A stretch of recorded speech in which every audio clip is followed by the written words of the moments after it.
In 2022, I started my journey with Etsy print on demand, and at the time, I had no idea that it would lead me on such an incredible journey of reaching almost $200,000 in revenue, including a brand new shop that I started earlier this year to help me teach on this channel. And while lots of new shops have made way more than mine in even less time, bear in mind that I only work on these shops very part-time because I run an entirely separate handmade business. So if you're wondering if success really is possible, it is. As long as you have the right strategy and mindset, of course, which, P.S., is what my channel is all about. One of the most common strategies that you'll hear when getting started is to pick a niche. And with so many different directions you can go, it can often feel really overwhelming. Where do you even start?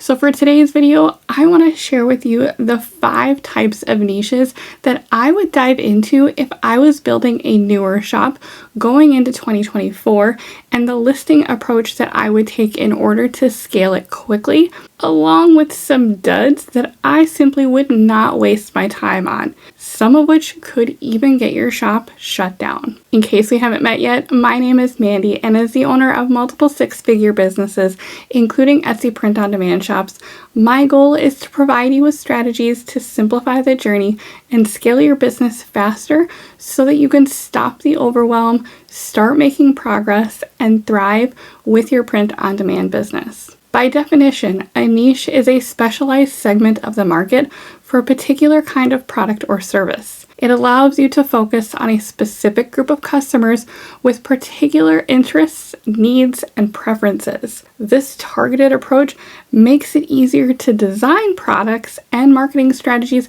that resonate with your audience, increasing the likelihood of sales. Nowadays, Etsy is a crowded marketplace with a vast array of products and sellers and customers. By focusing on niches, you can reduce the direct competition that you face, especially as a new store, as you're not trying to appeal to everyone, but rather focusing on one or more specific segments. The added benefit of identifying one or more niches that you can target also means you can optimize your Etsy shop and listings with specific keywords that are relevant to your target audience. This can improve your visibility in search results both on Etsy and in other search engines like Google or Bing. Let's dive into the 5 most profitable and scalable types of niches that I recommend digging into for Etsy print on demand. While you're watching, see if you can figure out what these niches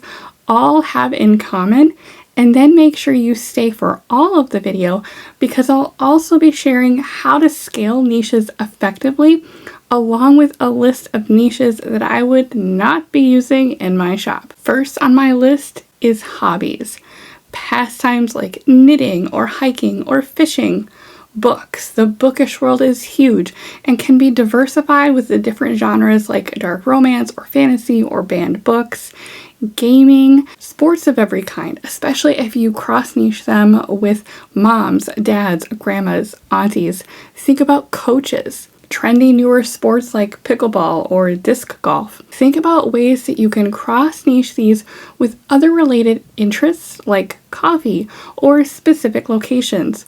Or you can even leverage group possibilities, for example, designs for a pickleball team or a book club, or utilizing trendy design styles like sleeve prints for a dance mom sweatshirt with custom names. The next big niche is professions. This includes professions like the medical field, like doctors, nurses, physician assistants, mental health fields like social workers or therapists, educational fields like teachers and paraprofessionals and other support staff. Much like other niches, though, this is another one where it will be very important to combine these broad niches with unique design elements and incorporate personalization. Don't just try and create a shirt that says teacher with an apple and a rainbow and think it's going to sell. It won't. You need to get creative and dig deeper into sub-niches within different professions as well as unique designs. Professions in particular are great niches to utilize ChatGPT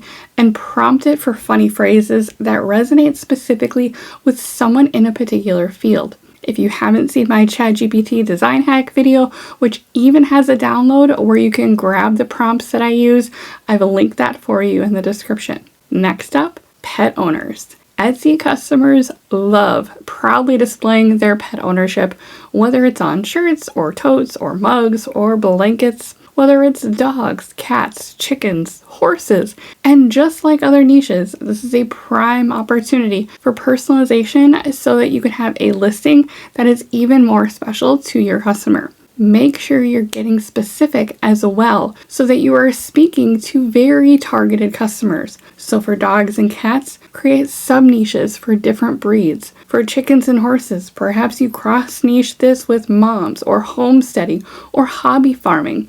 Remember, you're targeting a specific customer identity. Niche number 4, passions. Niche number 4, personal passions. This could be based around a customer's faith as an example.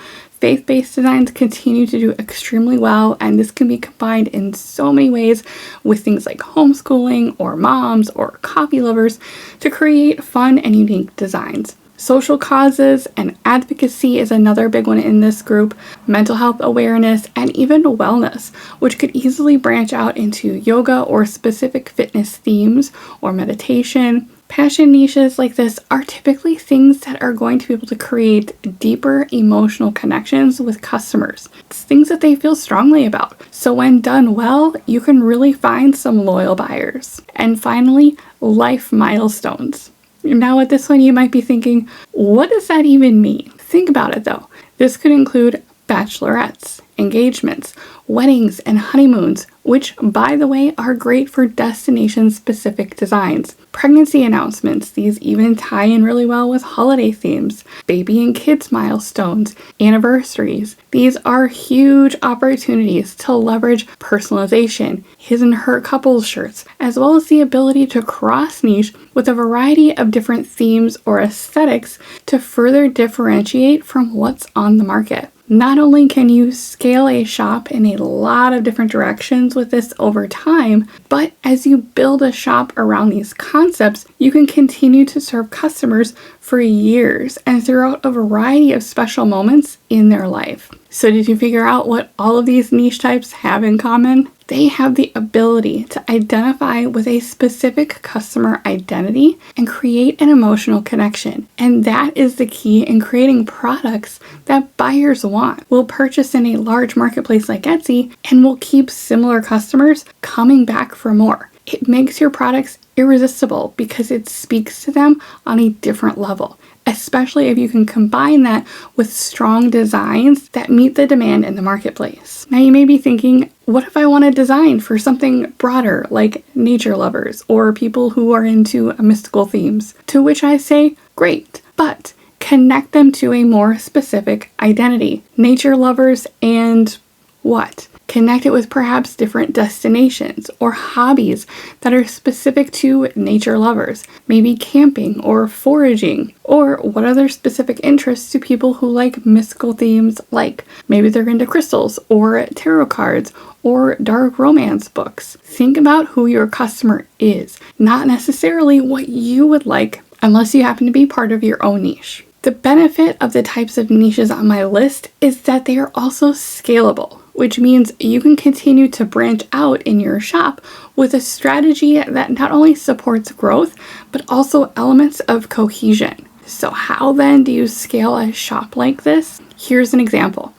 Let's say I was going to create a shop based around different life milestones. I know that bachelorette products are really popular and are great for group themes, so then I would look at search volume in eRank for popular bachelorette searches. For example, disco themes and camp bachelorette gets good searches. And then I might also look at Google to see what kind of bachelorette themes are popular on wedding sites for the upcoming 2024 wedding season. These are going to be themes that perhaps haven't quite hit search results yet, but are going to be on the horizon and that I can start designing for and get ahead of right now. Once I have my list, I would take a peek at Etsy to see what kinds of other styles are trending and in demand related to bachelorettes so that I can potentially incorporate some different design elements within my own unique version. Then I would work on batching 15 to 20 designs in that niche, with at least 4 to 5 designs for each of the different themes that I researched, so that I have more than one listing going up, and so that my designing, SEO, and listing process can be super efficient, and then move on to the next sub-niche from there. If you haven't seen my series on time blocking and batching, I'll link that for you so that you can see a slower, over-the-shoulder view of how I batch like this and scale with multiple designs in a single sub-niche at a time. I would make sure I'm incorporating personalization as at least one or more of my designs in that batch, whether it's a name or a specific destination, and I would create separate listings that are intended for both individuals as well as groups whenever possible. Get those listed and then move on to another branch of life milestones, perhaps anniversaries. Anniversaries are fun because you can then create scalable designs for every single initial year, 1-year anniversary, 2-year anniversary, and so on, and also bigger milestones like 10 years or 20 years. You can also leverage different themes, perhaps for couples that like the outdoors or travel or gaming. Remember how camping bachelorettes were popular? Carry that theme into anniversaries. By cross-niching your designs, for example, a 5-year anniversary his and her shirts that have a camping theme, you can now leverage keywords in your SEO strategy that include not only your core niche, so 5-year anniversary, but also different themes like camping. This means you can reach even more customers with similar interests. If I were creating a shop like this, I would continue in this manner of researching sub-niches, batching a variety of designs and listings, and then moving into the next related sub-niche. Whenever possible, I would utilize similar themes and design elements like fonts or color palettes so that I can create some cohesion within the shop overall. I would focus on no more than 1 or 2 product types at a time so that I can batch my listings faster and validate my niches and designs with data along the way. As I start getting some volume, I would begin looking at that listing data.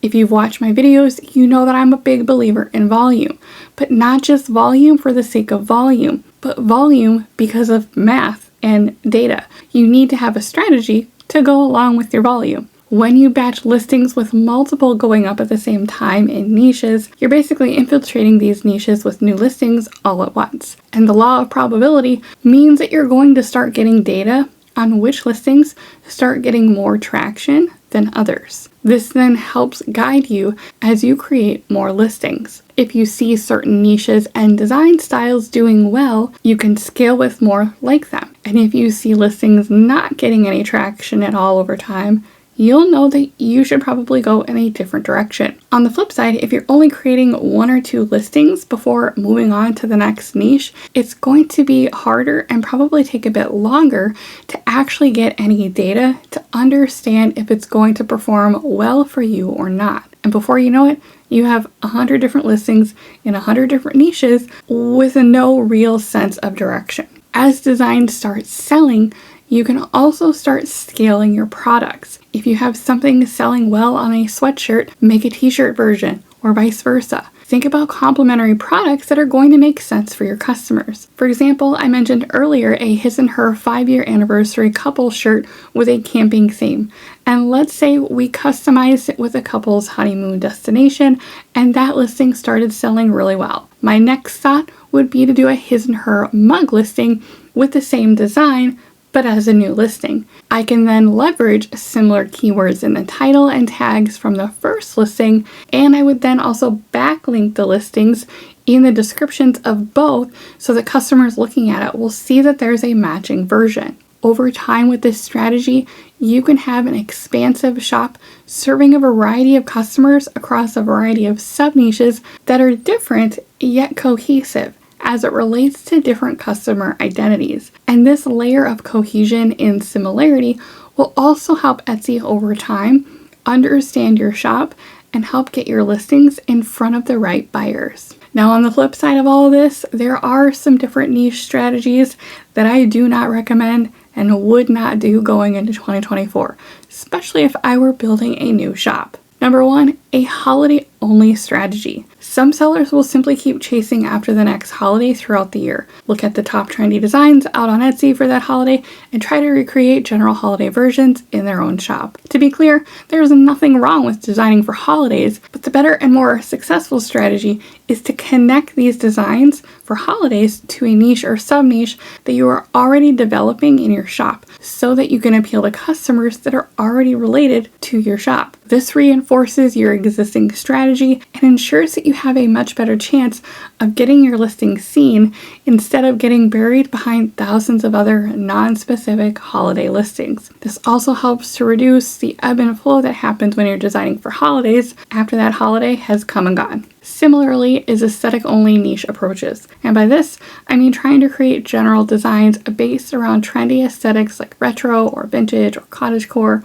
Much like with holidays, there's nothing wrong with any of these. And in fact, these can be excellent elements to bring into your niches and designs. But the problem is that if you are not somehow connecting your design with a customer identity so that it speaks to that buyer as they're scrolling through Etsy, odds are your listing is just going to blend in with everything else. The next niche I would not create a shop around is non-specific AI-generated artwork. With the rise of utilizing AI in lots of different ways in Etsy shops, it's opened the door for a lot of sellers to quickly make tons of artwork that is arguably very pretty in many cases, but offers no real way of standing out in terms of connecting with a buyer or even being able to incorporate a strong SEO strategy so that they even show up in search results. Wall art and shirts and other products are competitive all on their own.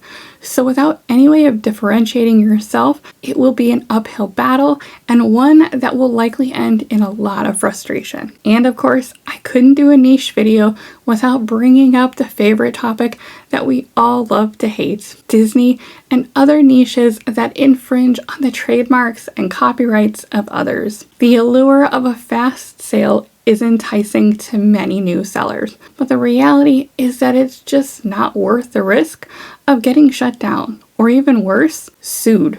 A lot of these big companies are really starting to take it seriously and go after smaller sellers. Yes, you'll see a lot of them out there, but they are not your competition and they are not the sellers that you should be striving to learn from or emulate going into 2024, or really any other year. Speaking of 2024 strategies, if you're looking for a little extra encouragement and support going into the new year and want to be surrounded by fellow print-on-demand entrepreneurs on the same journey, I would love to have you be part of our growing membership community in this Simply Thrive Club. In addition to all of the resources, templates, community chats, monthly challenges, and more that I make available within this group starting in 2024, each month there will be an additional new live group training on the important topics related to growing a successful Etsy print-on-demand shop. I have a whole year of topics planned out, from niches and SEO to Etsy ads and external traffic strategies and scaling efficiently. Just this last week, I hosted our monthly group planning call, and it was all about reflecting on 2023 progress and planning for our best year yet in 2024 with clear goals and an entrepreneurial mindset. Whether you're in my membership group or not, I am so excited for you and what the new year will bring. I hope this has been helpful for you. If you want to learn more about my strategies for thriving in your print-on-demand business, make sure you've got the notifications turned on for my channel so that you don't miss out on any of my content. And in the meantime, be sure to check out the dedicated playlist with my full print-on-demand masterclass course right here on YouTube, as well as my time blocking series for an even deeper dive on the critical steps for success. Thanks for watching. I'm so glad you're here, and I'll see you in the next one.